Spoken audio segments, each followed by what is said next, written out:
Trump nënshkruan urdhërin për inteligjencën artificiale kundër kancerit tek fëmijët. Presidenti amerikan ka nënshkruar një urdhër të ri ekzekutiv që synon të përdorë inteligjencën artificiale për të përshpejtuar kërkimet dhe trajtimet në luftën kundër kancerit pediatrik, sipas Euronews. Në këtë vendim, Shtëpia e Bardhë premton $50 milion me fonde të reja për nismën e të dhënave për kancerin e fëmijëve, një projekt i nisur gjatë mandatit të parë të Trumpit që do ndihmojë në mbledhjen e analizimin e sasive të mëdha të dhënave mjekësore përmes inteligjencës artificiale. Qëllimi sipas presidentit është përmirësohen diagnozat, përshpejtohen provat klinike dhe të forcohen përpjekjet për parandalim.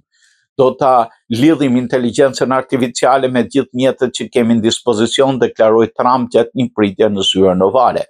Do të gjejmë përgjigje për këta fëmijë të vegjël që po luftojnë me kancerin.